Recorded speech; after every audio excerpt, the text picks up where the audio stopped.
नमस्कार, आप देख रहे हैं न्यूज़ आपका। आज रात माओवादियों की तरफ से एक प्रेस नोट जारी किया गया है, जिसमें माओवादी लिख रहे हैं कि युद्ध विराम की घोषणा सोनू उर्फ अभय की निजी राय है, ना कि पार्टी का निर्णय। आपको बता दें कि कुछ दिन पहले भाकपा माओवादियों के केंद्र कमेटी के प्रवक्ता अभय के द्वारा एक प्रेस नोट जारी किया गया था, जिसमें उन्होंने कहा था कि हम युद्ध विराम चाहते हैं, हम हथियार छोड़ना चाहते हैं।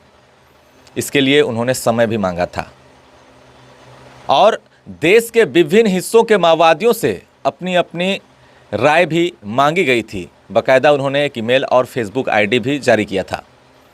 साथ ही सरकार से समय मांगा गया। इस दौरान सीज फायर यानी कि युद्ध विराम की घोषणा की थी, मगर देखिए किस तरह से रात में भाकपा माओवादी के तेलंगाना राज्य समिति की ओर से जारी प्रेस नोट में लिखा जा रहा है कि सोनू उर्फ अभय की युद्ध घोषणा उनकी निजी राय है, ना कि पार्टी का निर्णय। तो देखिए, एक बड़ी खबर माओवादियों की तरफ से निकलकर सामने आ रही है।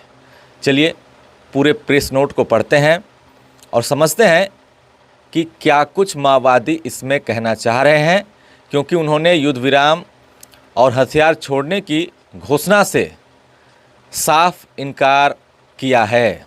इसमें लिखा है, प्रिय लोग, केंद्र में भाजपा पार्टी लंबे समय से क्रांतिकारी आंदोलन को खत्म करने की योजना बना रही है और उसे लागू कर रही है, और जनवरी 2024 से कगार के नाम से बड़े पैमाने पर युद्ध कार्रवाइयों के साथ नेतृत्व, कार्यकर्ताओं और जनता को खत्म करने का कार्यक्रम जारी रखे हुए है। मार्च 2025 में कुछ लोकतांत्रिक बुद्धिजीवियों ने एक शांति वार्ता समिति का गठन किया और प्रस्ताव रखा कि सरकार और माओवादी पार्टी के बीच शांति वार्ता की जाए। उस प्रस्ताव के जवाब में केंद्र समिति ने स्थिति स्पष्ट की और घोषणा की कि नए शिविरों का निर्माण रोका जाए और शांतिपूर्ण माहौल में वार्ता की जाए। यानी कि माओवादी चाहते थे कि नक्सल प्रभावित इलाकों में फोर्स की कोई भी नई एफओबी कैंप ना बने। आगे लिखते हैं, केंद्र सरकार बिना किसी ढील के अपना युद्ध अभियान जारी रखे हुए है और खून खराबा कर रही है। केंद्र गृह मंत्री बार बार घोषणा कर रहे हैं कि वे मार्च 2026 तक माओवादी पार्टी का सफाया कर देंगे। दूसरी ओर तेलंगाना और आंध्र प्रदेश में जन संगठन और लोग कगार युद्ध को रोकने के लिए आंदोलन कर रहे हैं। देश भर के कई बुद्धिजीवियों, संगठनों और मशहूर हस्तियों ने युद्ध रोकने की अपील की है। इस मुद्दे पर अन्य राज्यों में भी कुछ जगहों पर बैठक हुई है। अन्य सभी राजनीतिक दल कगार युद्ध को रोकने के लिए आंदोलन कर रहे हैं। हालांकि भाजपा नेतृत्व संविधान विरोधी और फांसीवादी विचारधारा वाले कानून विरोधी उन्मूलन कार्यक्रम को जारी रखने की घोषणा कर रहा है। आगे इसमें लिखा है, इस क्रम में हमले भीषण रूप से जारी रहे। 21 मई को भाकपा माओवादी पार्टी महासचिव के साथ वाली टीम पर हमला हुआ। महासचिव समेत 28 साथी शहीद हो गए। जून, जुलाई, अगस्त और सितंबर में भी हुई घटनाओं में केंद्र कमेटी के सदस्य उदय उर्फ गजरल्ला रवि, मोडेम बालकृष्ण, प्रवेश सोरेन आदि शहीद हुए। राज्य कमेटी सदस्य में गौतम, भास्कर, अरुणा, जगन उर्फ पंडना, पांडु उर्फ चंद्रहास आदि शहीद हुए। कुछ और जिला कमेटी और एरिया कमेटी सदस्य भी शहीद हुए। तो देख सकते हैं, इन्होंने इस प्रेस नोट में कुछ दिन पहले हजारीबाग में मारे गए केंद्र कमेटी सदस्य प्रवेश सोरेन का भी जिक्र किया है, और जो भी बड़े इनामी माओवादी मारे गए हैं उनका भी इन्होंने इस प्रेस नोट में जिक्र किया है। आगे इसमें लिखा है, इन परिस्थितियों में कुछ राज्य कमेटी सदस्यों और निचले स्तर के कमेटी सदस्यों ने स्वास्थ्य समस्याओं के कारण पार्टी की अनुमति से आत्मसमर्पण कर दिया। कगार को रोकने के लिए देशव्यापी आंदोलन के बावजूद भाजपा जनता के विरुद्ध हिंसा की प्रवृत्ति के साथ इस नरसंहार को जारी रखे हुए है। इसके अलावा भाजपा नेता बार बार यह घोषणा कर रहे हैं कि माओवादियों से कोई बातचीत नहीं हो रही है और उन्हें हथियार डालकर आत्मसमर्पण कर देना चाहिए। जब हम दूसरी तरफ नरसंहार जारी रखे हुए हैं तो यह कहना कि हमारी कोई बातचीत नहीं हुई है, 1 महीना का समय मांगना एक नासमझी भरा कदम है। केंद्र समिति के सदस्य कॉमरेड सोनू ने घोषणा की कि हम सशस्त्र संघर्ष बंद कर रहे हैं और उन्होंने लंबे समय से वहां मौजूद पार्टी नेताओं और कार्यकर्ताओं की राय जानने के लिए 1 महीने का समय मांगा और कहा कि पार्टी समिति के सदस्य उनके द्वारा दिए गए ईमेल पते पर अपनी राय भेजें। यह स्पष्ट नहीं है कि इसकी घोषणा किस माध्यम से की जा रही है। जब कोई आंदोलन छोड़कर मुख्य धारा में कानूनी रूप से साथ काम करना चाहता है तो वह पार्टी समिति में इस पर चर्चा कर सकता है और अनुमति प्राप्त कर सकता है। अगर वह पार्टी चैनल पर अपनी राय भेजते तो उनके प्रश्न का उत्तर मिल जाता। हालांकि ऐसा ना करने से इतने महत्वपूर्ण मुद्दे ने पार्टी कार्यकर्ताओं और क्रांतिकारी खेमे में भ्रम पैदा कर दिया है। उन्होंने जो तरीका अपनाया वह आंदोलन के लिए उपयोगी नहीं बल्कि हानिकारक है।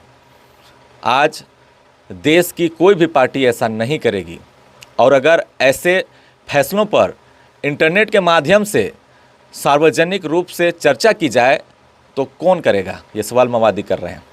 आगे लिख रहे हैं कि एक गुप्त पार्टी एक केंद्रीकृत लोकतंत्र के सिद्धांतों के लिए प्रतिबद्ध पार्टी के साथ ऐसा ही होता है और इन परिस्थितियों में जहां कठोर दमन लागू किया जा रहा है, सही सोचने वाले लोग ऐसा नहीं करेंगे। आज पार्टी में ऊपर से नीचे तक हर कोई उस समस्या पर गंभीरता से विचार कर रहा है जिसका हम आज सामना कर रहे हैं।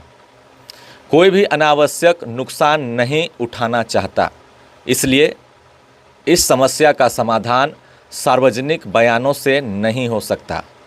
यह समझना चाहिए कि इस तरह के नुकसान एक भयानक दमन में हो रहे हैं। यह समस्या अभी हल नहीं हो सकती है।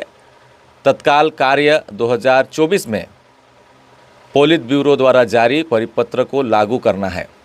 आज दुनिया समझ रही है कि आज फिलिस्तीन के मामले में नरसंहार हो रहा है, यानी यह समझा जा रहा है कि दुनिया भर में दमन का स्तर बढ़ गया है। इस तरह के तरीके आंदोलन के लिए नुकसानदेह तो हैं, लेकिन किसी काम के नहीं। यह पार्टी का आधिकारिक बयान नहीं है।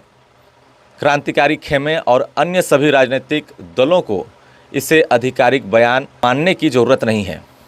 इस बयान से भ्रमित होने की ज़रूरत नहीं है। फांसीवादी भाजपा की जन विरोधी नीतियों के खिलाफ संघर्ष तेज होना चाहिए। यह प्रेस नोट जगन के द्वारा जारी की गई है। तो देखिए, माओवादियों का साफ तौर पर कहना है कि युद्ध विराम की घोषणा से संबंधित जो भी आपसी चर्चा होनी चाहिए वो सार्वजनिक कैसे होगी, ये सवाल कर रहे हैं। एक गुप्त रूप से कार्य कर रही पार्टी को इस तरह से ऑनलाइन माध्यम से राय मांगी जा रही है जो कि पार्टी के लिए नुकसानदेह है, ऐसा माओवादी कह रहे हैं। साथ ही कह रहे हैं कि पार्टी के चैनल पर राय मांगी जा सकती थी, यानी जिस माध्यम से उनका डायरेक्ट संदेश का आदान प्रदान होता था उसी के माध्यम से अगर राय मांगी जाती तो जवाब मिल जाता। मगर इस तरह से ऑनलाइन ईमेल और फेसबुक के माध्यम से राय मांगना उन्हें भ्रम में डाल दिया है।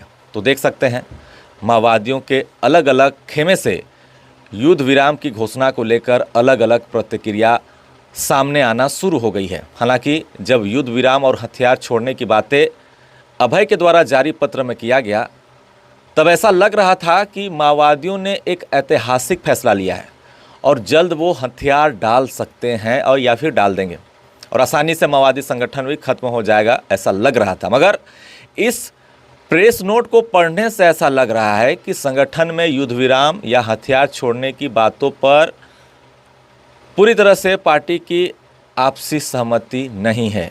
यानी साफ तौर पर हम कह सकते हैं कि अभी संगठन के भीतर उथल पुथल है। ऐसे में हो सकता है कई खेमे हथियार डाल दें सरकार की शरण में आ जाएं, मगर कुछ खेमे जंगलों में ही इसी तरह से डटे रहेंगे। आपको बता दें कि ये जो प्रेस नोट है ये पश्चिम सिंहभूम के माओवादियों की तरफ से हम तक पहुंचाई गई है। यानी पूरे देश के अलग अलग हिस्सों में फैले माओवादियों में किसी भी निर्णय को लेकर आपसी सहमति अभी तक नहीं बन पा रही है।